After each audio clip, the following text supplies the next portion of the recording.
라벤더만 허브일까? 오늘은 우리의 꽃 중에 향기가 좋고 건강에도 좋은 한국의 전통 허브꽃 7가지를 소개해 드리겠습니다. 바로 시작하겠습니다. 첫 번째는 국화, 특히 감국과 산국입니다. 가을 산길을 걷다 보면 노란 국화꽃에서 특유의 쌉싸름하면서도 상쾌한 향기가 느껴집니다. 국화차는 우리나라 사람들이 오래전부터 즐겨온 대표적인 전통 꽃차 가운데 하나입니다. 예부터 음력 9월 9일 중양절에는 국화꽃을 이용해 국화전이나 국화주를 만들고 국화차를 즐기는 풍습도 있었습니다. 국화에는 폴리페놀과 플라보노이드 계열의 다양한 식물성 성분이 들어있는 것으로 알려져 있습니다. 특히 감국은 향이 비교적 부드럽고 은은해 따뜻한 꽃차로 즐기기에 잘 어울립니다. 하지만 꽃차로 이용할 때는 반드시 식용으로 재배되고 안전성이 확인된 국화를 사용하는 것이 좋습니다. 두 번째는 매화입니다. 추운 겨울이 끝나갈 무렵 가장 먼저 봄 소식을 전하는 꽃 가운데 하나가 바로 매화입니다. 매화의 가장 큰 매력은 역시 향기입니다. 가까이 다가가면 달콤하면서도 맑고 청아한 향기가 은은하게 퍼집니다.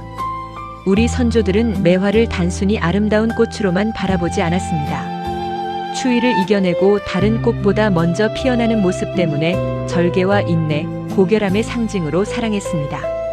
매화는 전통적으로 차나 음식의 향을 더하는 소재로도 이용되어 왔습니다. 매화차를 우리면 찻잔 속에서 작은 꽃잎이 천천히 펼쳐지는데 마치 봄 한 조각을 찻잔에 담아놓은 듯한 분위기를 만들어줍니다. 강한 맛보다는 은은한 향과 아름다움을 함께 즐기는 꽃차라고 할 수 있습니다. 세 번째는 연꽃입니다. 연꽃은 우리나라의 연못과 사찰 주변에서 오래전부터 사랑받아온 꽃입니다. 진흙 속에 뿌리를 내리면서도 맑고 깨끗한 꽃을 피운다고 해서 청정함과 고결함의 상징으로 여겨져 왔습니다. 연꽃의 향기는 강렬하지 않습니다. 대신 가까이 다가가면 부드럽고 깨끗한 향이 은은하게 느껴집니다. 연꽃을 이용한 꽃차 역시 우리에게 잘 알려져 있습니다. 커다란 꽃 한 송이를 차로 우리면 꽃잎이 물 위에서 천천히 펼쳐져 향뿐 아니라 보는 즐거움까지 더해줍니다. 연은 꽃뿐만 아니라 연잎과 연근, 연자 등 여러 부분이 음식에 다양하게 이용된다는 점도 흥미롭습니다. 네 번째는 진달래입니다. 우리나라의 전통 식용꽃을 이야기할 때 진달래를 빼놓을 수 없습니다. 봄이 되면 산을 분홍빛으로 물들이는 진달래는 우리 민족의 세시풍속과 깊은 관계가 있습니다. 음력 3월 3일 삼진날에는 진달래꽃을 따서 찹쌀 반죽 위에 올리고 기름에 지져 진달래 화전을 만들어 먹었습니다. 진달래는 국화나 해당화처럼 향이 강한 꽃은 아니지만 봄꽃 특유의 풋풋하고 은은한 향을 가지고 있습니다. 그러나 진달래를 먹을 때는 반드시 주의해야 합니다. 전통적으로 화전에 이용할 때에는 꽃술을 제거하고 꽃잎을 사용해 왔습니다. 무엇보다 진달래와 비슷하게 생긴 철쭉과 혼동해서는 안 됩니다. 철쭉에는 그레이아노톡신 계열의 독성 성분이 있어 식용해서는 안 됩니다. 다섯 번째는 아카시꽃입니다. 우리가 흔히 아카시아 꽃이라고 부르는 흰 꽃은 정확히 말하면 아카시나무의 꽃입니다. 5월 무렵 흰 꽃송이가 포도송이처럼 주렁주렁 달리기 시작하면 주변에 달콤한 향기가 가득 퍼집니다.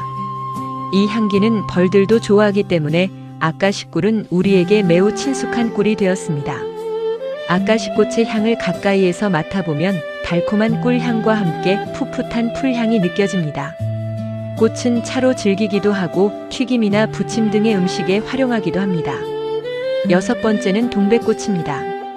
한겨울부터 초봄까지 남쪽 지방을 붉게 물들이는 대표적인 꽃이 동백입니다.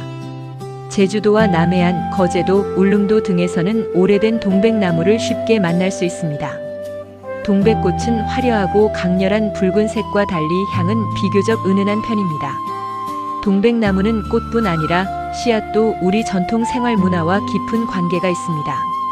동백 씨앗에서 짜낸 동백 기름은 오래전부터 머릿기름을 비롯해 다양한 생활용품으로 이용되어 왔습니다. 그래서 동백나무는 단순한 관상수가 아니라 우리 선조들의 생활 가까이에 있었던 유용한 나무이기도 합니다. 동백꽃을 차로 즐길 때에는 강한 허브향보다는 은은한 꽃향과 붉은 꽃잎의 아름다움을 함께 감상하는 것이 매력입니다. 마지막으로 7번째는 해당화입니다. 바닷가 모래언덕이나 해안가에서 붉은빛 꽃을 피우는 해당화는 우리나라 사람들이 오래전부터 친숙하게 만나온 향기로운 꽃나무입니다. 해당화의 가장 큰 특징 가운데 하나는 바로 진한 꽃향기입니다. 5월에서 7월 무렵 꽃이 한창 피었을 때 가까이 다가가면 장미와 비슷하면서도 조금 더 싱그럽고 깊은 향기가 느껴집니다. 해당화는 장미과에 속하는 식물로 꽃잎은 분홍색에서 붉은 자홍색을 띠고 가운데에는 노란 수술이 풍성하게 모여 있어 매우 화려합니다. 우리나라에서는 해당화를 관상용뿐 아니라 꽃잎을 차와 술, 음식 등에 활용하기도 했습니다. 가을이 되면 붉고 둥근 열매가 익어 또 다른 볼거리를 만들어줍니다. 특히 향기만 놓고 본다면 해당화는 오늘 소개한 꽃 가운데 가장 허브다운 꽃 중 하나라고 할 수 있습니다. 지금까지 소개한 7가지 꽃을 다시 정리해 보겠습니다. 국화, 매화, 연꽃, 진달래, 아까시꽃, 동백꽃, 그리고 해당화입니다. 이 꽃들의 공통점은 무엇일까요? 단순히 아름다운 색을 가진 꽃이 아니라 저마다 독특한 향기가 있고 우리 생활 속에서 차와 떡, 화전, 술과 음식 등 다양한 형태로 이용되어 왔다는 것입니다. 하지만 여기에서 꼭 기억해야 할 한 가지가 있습니다. 꽃의 건강에 유익한 성분이 있다고 해서 꽃 하나 꽃이 질병을 치료하는 약을 대신할 수 있는 것은 아닙니다. 또한 많이 먹는다고 해서 더 좋은 것도 아닙니다. 특히 꽃가루나 특정 식물에 알레르기가 있는 분들은 각별히 주의해야 하며 임의로 야생꽃을 채취해 먹는 것은 절대 금물입니다. 길가나 공원에서 자라는 꽃, 농약이 사용된 관상용 꽃 대신 반드시 식용 목적으로 안전하게 재배되고 유통되는 꽃을 이용하시기 바랍니다. 서양의 라벤더와 캐모마일이 있다면 우리에게도 이렇게 다양하고 향기로운 허브꽃이 있었던 것입니다. 어쩌면 이것이 우리가 잊고 있었던 한국의 전통 허브 문화가 아닐까요? 지금까지 채널 꽃과 나무였습니다. 오늘 영상이 도움이 되셨다면 구독과 좋아요 부탁드립니다. 감사합니다.